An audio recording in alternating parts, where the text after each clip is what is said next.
Hello, स्वागत है आपका 11th मैथ्स में। और आज का टॉपिक है बच्चों रिलेशन एंड फंक्शन, यानी कि संबंध एवं फलन। तो चलिए बात करते हैं रिलेशन एवं फंक्शन। उससे पहले मैं बताना चाहूँगा आपको ऑर्डर पेयर के बारे में, यानी कर्म युग्म, जिसे हम क्या बोलते हैं, कर्म युग्म। तो जैसे बच्चों इसका नाम से आपको स्पष्ट लग रहा होगा, कर्म युग्म ना क्रम से, ठीक है, और युग्म माना एक आपका एक जोड़ा। तो जोड़ा किसका, यानी कि पेयर। पेयर किसका, एलिमेंट का, या कंपोनेंट आप बोल सकते हो, या ऑब्जेक्ट आप बोल सकते हो। तो जब दो कंपोनेंट या दो ऑब्जेक्ट किसी फिक्स ऑर्डर को, यानी कि एक फिक्स रूल को आप कह सकते हैं, ये फिक्स यानी एक निश्चित नियम को फॉलो करते हैं, तो उसको हम क्या बोलेंगे, ऑर्डर पेयर कहेंगे। तो जैसे यहाँ पे ऑर्डर पेयर की हमने एक डेफिनेशन आपके स्क्रीन के ऊपर जैसा आपको दिख रहा होगा लिखी है, an order pair consist of two object. ठीक है, एक order pair consist of two objects बोल रहा है, ठीक है, या फिर दो एलिमेंट। हमने बोला ऑर्डर पेयर जो तैयार कर रखा है वो इस हिसाब से तैयार कर रखा है दो एलिमेंट का, कि वो क्या कर रहे हैं, एक फिक्स ऑर्डर को क्या कर रहे हैं, फॉलो कर रहे हैं। क्या कर रहे हैं, फिक्स ऑर्डर को फॉलो कर रहे हैं, यानी कि उनकी पोजीशन जो है वो फिक्स है, ठीक है। उसको हम क्या बोलेंगे, ऑर्डर पेयर बोलेंगे। जैसे यहाँ पे है कि अगर आपके पास दो सेट है बच्चों, A and B are any two set, यानी कि आपके पास दो समुच्चय है ए और बी। तो जो हम ऑर्डर पेयर जो उनके एलिमेंट होंगे, यानी कि ए के कुछ एलिमेंट होंगे, बी के भी कुछ एलिमेंट होंगे, ठीक है, उनसे जो हम एक ऑर्डर पेयर तैयार करेंगे उसको लिखने का जो नोटेशन है, यानी जो उसका तरीका है वो होगा ए कॉमा बी। तो A comma B is order pair, ठीक है, ऑफ एलिमेंट। तो जहाँ पे जो ए है, यानी कि जो आपको फर्स्ट एलिमेंट दिख रहा है बच्चों, वो कहाँ से लिया गया होगा, आपका फर्स्ट सेट से। और जो सेकंड एलिमेंट है बच्चों, वो लिया गया होगा आपका सेकंड सेट से। ये आपको ध्यान देना है। या आप इसका चेंज भी कर सकते हैं, लेकिन जो आपने रूल पहले बनाए वही रूल वो बाद में भी फॉलो करेगा, ठीक है। तो यहाँ पे जैसे हम यहाँ पे बात कर रहे हैं ए कॉमा बी की, तो हमने कहा कि यहाँ पे वेयर ए बिलोंग कर रहा है किसको, ए को, और बी बिलोंग कर रहा है किसको, बी को। ये हमने पहले से सेट कर दिया, यानी कि एक जो ए बी है वो उनकी प्लेसिंग, यानी कि जो उनका स्थान है वो हमने निश्चित कर दिया है कि जो ए होगा बच्चों, यानी कि जो ए बी है आपके पास दिख रहा है आपको, उसमें जो ये ऑर्डर पेयर है उसमें जो ए है वो पहला वाला सेट से लिया गया है, और जो स्मॉल बी है वो कैपिटल बी से लिया गया है। तो इसको हम क्या बोलते हैं, ऑर्डर पेयर बोलते हैं। चलिए बात करते हैं आगे, इक्वलिटी ऑफ ऑर्डर पेयर, यानी समान क्रम युग। यानी कि समान क्रम युग में कब होगा, कि अगर आपके पास दो ऑर्डर पेयर हैं, सपोज उनके एलिमेंट है A1 B1 and A2 B2, ठीक है। अब हमने क्या चेक करना है, इक्वलिटी ऑफ ऑर्डर पेयर, यानी समान क्रम युग में। तो A1 B1 अगर ये दोनों इक्वल है, अगर A1 B1 equal to A2 B2 है, तो उस कंडीशन में हम कह सकते हैं if and only if A1 equal to क्या हो जाएगा, A1 इक्वल टू क्या हो जाएगा, A2 हो जाएगा, और B1 इक्वल टू क्या हो जाएगा, B1 इक्वल टू क्या हो जाएगा आपका B2, मतलब A1 equal to A2 and B1 equal to आपको क्या हो जाएगा, B2 हो जाएगा, ठीक है। तो इसे हम क्या बोलते हैं, इक्वलिटी ऑफ ऑर्डर पेयर। यानी कि जब दो ऑर्डर पेयर इक्वल हो जाते हैं तो उनके जो फर्स्ट एलिमेंट होंगे वो भी इक्वल होंगे, और जो सेकंड एलिमेंट है बच्चों वो भी क्या होते हैं, इक्वल होंगे। होप कि आपको क्लियर होगा। चलो इसको इक्वलिटी ऑफ ऑर्डर पेयर को हम एक एग्जांपल के थ्रू समझते हैं। आपके पास एग्जांपल है कि find the value of A and B. आपको ऐसा क्वेश्चन दिखेगा, बहुत इंपॉर्टेंट है बच्चों, या ये बहुत बार पूछा जाता है इस टाइप का क्वेश्चन 11th क्लास में, कि find the values of A and B if 3a-2, यानी कि जो ऑर्डर पेयर है वो क्या है, 3a-2 और b+3। ये जो पहला ऑर्डर पेयर में दो एलिमेंट आपको दिख रहे हैं, ए के है, ए के है, इक्वल टू 2a-1, ये एक एलिमेंट ये है 2a-1, और दूसरा एलिमेंट क्या आपका 3 है बच्चों, क्लियर। तो इसमें हमें बोला गया है कि ए और बी की वैल्यू जो आपको दिख रहे हैं यहाँ पे, अननोन क्वांटिटी जो आपको दिख रही है, ए और बी वेरिएबल्स दिख रहे हैं, उनकी वैल्यू आपको निकालना है, ठीक है।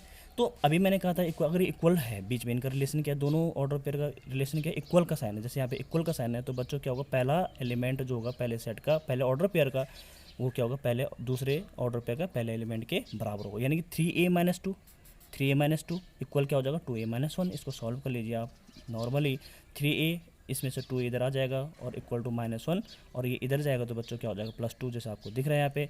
3a में से 2a गए तो कितना बचेगा, 1 बचेगा, और b+3 दूसरा क्या है बच्चों, सेकंड एलिमेंट क्या है, b+3, और सेकंड एलिमेंट क्या होगा, इसका 3 होगा, तो b+3 इक्वल टू 3, तो b इक्वल टू 3, ये 3 इधर चल जाएगा, 3 - 3, तो ये आपका क्या आएगा, 0, यानी b क्या आ जाएगा आपका 0। तो आप देख रहे हैं यहाँ पे कि a और b की वैल्यू आपने फाइंड आउट की है।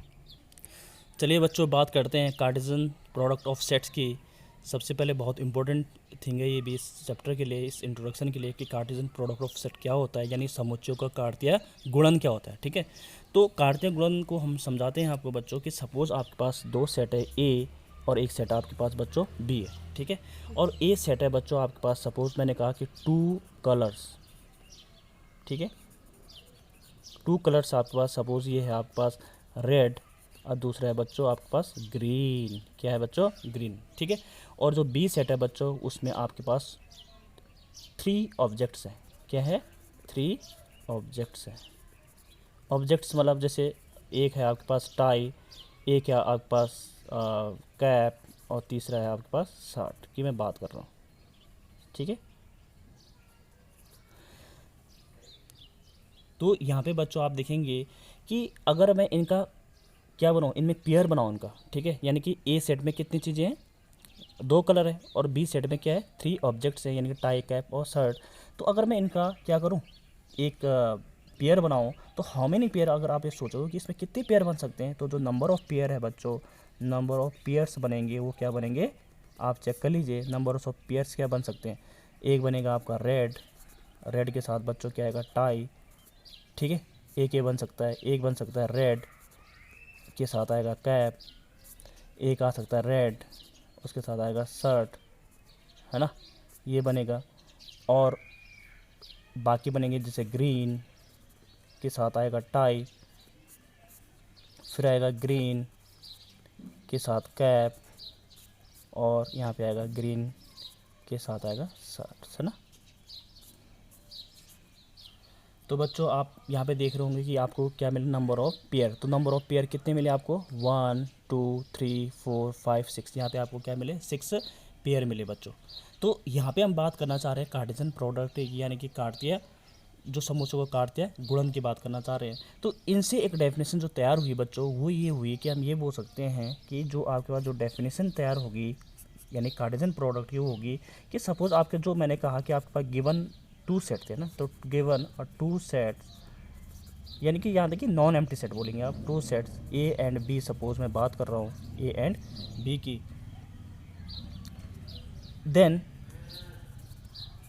कार्टेशियन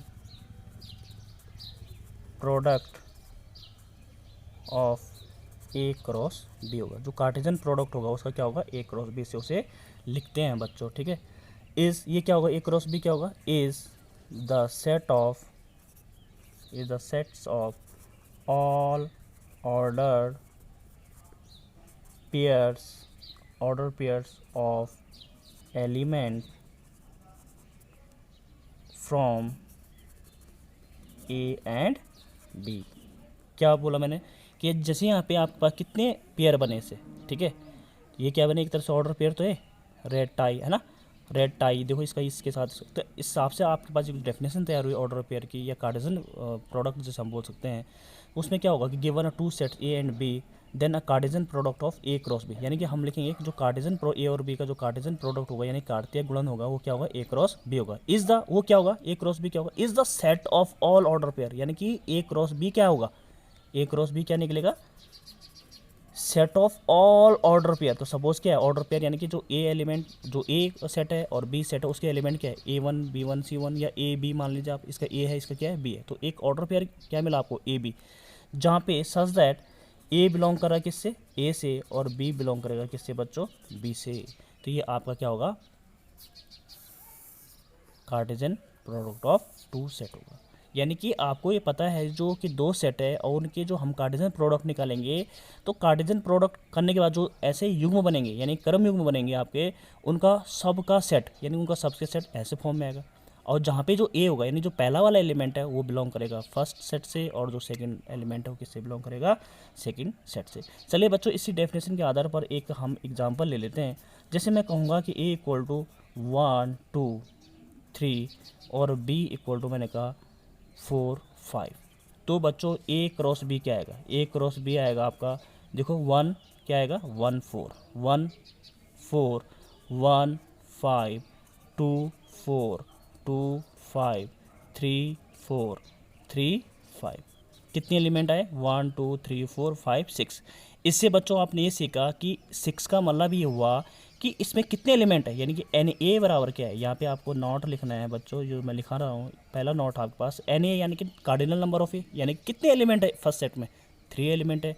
और एन बी कितने हैं, यानी कि number of element in set B कितने हैं? 2। तो इसका मतलब ए क्रॉस बी में, यानी कि जो आपका कार्टेशियन प्रोडक्ट है या कार्तीय गुणन है, उसमें कितने एलिमेंट निकले आपके 1 2 3 4 5 6। तो 6 एलिमेंट का मतलब क्या होगा, इसका मतलब 3 इंटू 2, यानी कितना आएगा 6। इसका मतलब ये हुआ कि अगर सपोज ए सेट में पी एलिमेंट हुए और बी सेट में आपके क्यू एलिमेंट हुए, तो टोटल एलिमेंट क्या होगा, टोटल एलिमेंट कितने होंगे, पी क्यू होंगे बच्चों। अगर इसमें 3 है, इसमें 2 है, तो इसका मतलब आपके पास क्या आया, 6 एलिमेंट आया। क्लियर बच्चों। इसमें एक सेकंड पॉइंट है बच्चों कि अगर दो सेट है आपके पास, अगर उनमें से कोई भी सेट अगर 5 हो गए, यानी कि एम्प्टी हो गए, यानी कि इफ़ ए इक्वल टू 5 और बी इक्वल टू 5, यदि एक सेट भी अगर 5 हो गया यानी नल सेट हो गया, तो उनका जो कार्टेशियन प्रोडक्ट होगा बच्चों वो भी क्या होगा, आपका 5 ही होगा। ठीक है। अगला पॉइंट है बच्चों इसमें थर्ड, कि अगर ए क्रॉस ए, अगर आपके पास 3 सेट है, ठीक है, और सेम सेट का क्या कर रहे हैं, कार्टेशियन प्रोडक्ट निकाल रहे हैं, ए क्रॉस ए, तो इसका जो रिजल्ट आएगा सपोज वो आएगा ए बी सी, और जहाँ पे ए बी सी बिलोंग करेंगे किसको, ए को, और इसको बोलते हैं हम is called an order triplet. Order pair नहीं बोलेंगे, ऑर्डर ट्रिपलेट बोलते हैं, यानी कि 3 आ गए ना, वो डबलेट है, यहाँ पे क्या होगा, ट्रिपलेट होंगे। तो होप कि बच्चों ये आपको क्लियर हुआ होगा। चलिए बच्चों आगे बढ़ते हैं। जैसे आपको कार्टेशियन प्रोडक्ट अभी हमने बताया, तो कार्टेशियन प्रोडक्ट को रिप्रेजेंट करने के और भी वे होते हैं बच्चों। जैसे आपके पास है एक diagrammatic representation of a Cartesian product of two set, यानी कि डायग्राम के थ्रू आपको कार्टेशियन प्रोडक्ट को शो करना है या निकालना है। ठीक है, तो कोई इसमें भी ज़्यादा बड़ी बात नहीं है बच्चों, बहुत आसान है। अगर आप ध्यान से देखोगे, देखो यहाँ पे दो सेट आपको गिवन है, ए जिसके एलिमेंट है 1 2 3 और बी के एलिमेंट है ए बी। तो बच्चों इसका हमने कार्टेशियन प्रोडक्ट निकालना है। वैसे तो डायरेक्ट आपको पता है कि फर्स्ट एलिमेंट जो होता है ऑर्डर पेयर का यहाँ से लेंगे, और सेकंड एलिमेंट यानी 1A होगा, 1B 2A 2B ऐसे बनाएंगे जैसे अभी हमने किया था। लेकिन इसको अगर डायग्राम से अगर आप समझते हैं बच्चों, तो मैंने यहाँ पे डायग्राम बना दिया है। सपोज़ ये क्या है, आपके ए सेट है और ये क्या आपका बी सेट है। इसके एलिमेंट क्या है बच्चों 1 2 3, और बी के क्या एलिमेंट है ए बी। तो इसका क्या होगा, कार्तीय गुणन, यानी इसका यहाँ से जाएगा।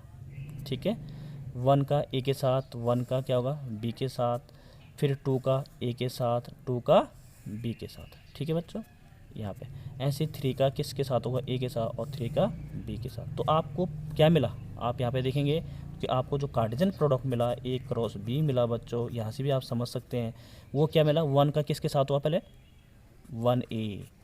ठीक है, कार्तीय गुणन बोलेंगे ना, तो 1A, 1 का ए के साथ, फिर 1 का किसके साथ हुआ, 1 का किसके साथ हुआ, बी के साथ, फिर ऐसे 2 का किसके साथ हुआ, 2 का ए के साथ, ऐसे 2 का किसके साथ हुआ बच्चों, 2 का बी के साथ, ऐसे ही फिर 3 का ए के साथ एंड 3 का बी के साथ। तो आप ऐसे भी बच्चों समझ सकते हैं कि कैसे हम जो है डायग्राम के थ्रू कार्टेशियन प्रोडक्ट को निकाल सकते हैं। देखो इसका इसके साथ हुआ, ध्यान से देखना, 1A 1 का फिर बी, फिर 2 का ए 2 का बी, 3 का ए 3 का बी के साथ। तो ये आपका फाइनल रिजल्ट आपका ये मिला बच्चों। चलिए बच्चों देखते हैं सेकंड आपके पास मेथड है ग्राफिकली। तो ग्राफ के थ्रू कैसे हम कार्टेशियन प्रोडक्ट को निकाल सकते हैं। जैसे यहाँ पे भी आपके पास आप देख रहे होंगे आपके स्क्रीन के ऊपर 1 2 3 फर्स्ट एलिमेंट के फर्स्ट सेट के एलिमेंट है, और वो 2 4 जो है सेकंड सेट के एलिमेंट, यानी कि जो समुच्चय ए और बी है उनके कुछ एलिमेंट अब वे आपको दिए हैं यहाँ पे। और यहाँ पे मैंने एक ग्राफ बना रखा है, एक कार्तीय तल जिसे हम बोल सकते हैं, कार्टेशियन प्लेन बोलते हैं इसे, एक्स एक्सेस है, ये वाई एक्सेस है। इसमें मैंने कुछ नंबर लिखे 1 2 3, यहाँ पे आप देखोगे ये 1 है, ये 2 है, ये 3 है, 4, तो मैं 2 4 लिखूँ क्योंकि यहाँ पे जो बी सेट है ये बी सेट के एलिमेंट है बच्चों, ये सोच लो, और एक्स एक्सेस में वो ए सेट के एलिमेंट होंगे। तो बच्चों सबसे पहले क्या है 1 2, जैसे आप नॉर्मली ग्राफ को रिप्रेजेंट करते हैं 1 के साथ क्या लेंगे 2, तो 1 यहाँ पे है तो 2, यानी कि ये आपको मिलेगा। देखो 1, और फिर ऊपर कहाँ गए, बी सेट के एलिमेंट क्या है बी, ये बी सेट मान लीजिए आप अपने दिमाग में, और इसको मान लीजिए ए सेट के। तो 1 2 यानी कि यहाँ पे क्या आ जाएगा बच्चों 1 2, फिर दोबारा क्या आएगा 1 4, तो 1 और 4, तो यानी कि यहाँ पे आ जाएगा 1 4 या 1 4। फिर बच्चों आएगा, ये तो खत्म हो गया, यहाँ तो कुछ है नहीं। अब यहाँ पे देखिए आप 2 2, तो 2 और यहाँ से भी 2, तो यहाँ पे बच्चों क्या आ जाएगा आपका 2 2, और फिर नेक्स्ट है आपका 2 4, तो यहाँ पे आ जाएगा ठीक उसके ऊपर ही आ जाएगा 2 4 बच्चों। अब आएगा 3 2 3 2, यहाँ पे यहीं पे आ जाएगा 3 2, और यहाँ पे आएगा बच्चों फिर 3 4, ठीक इसके ऊपर आ जाएगा आपका 3 4। तो आपके पास जो कार्टेशियन प्रोडक्ट निकला इनका ए और बी सेट के एलिमेंट का वो निकला। अब देखो इनको नोट कर लीजिए आप, सबसे पहले 1 2, फिर क्या आएगा 2 2, फिर 1 4, सबको भर लीजिए आप, है ना, ये लिख लिया, फिर 2 4, फिर 3 2, और फिर क्या हो जाएगा 3 4। तो ये आपने सीखा कि हम कैसे कार्टेशियन प्रोडक्ट यानी कि वो निकालते हैं, दो सेटों का कार्टेशियन प्रोडक्ट को कैसे निकाल सकते हैं। तो होप कि आपको क्लियर हुआ होगा बच्चों। अगर आपको ये वीडियो अच्छी लगी तो उसको लाइक शेयर एंड सब्सक्राइब भी कीजिएगा। Thank you so much.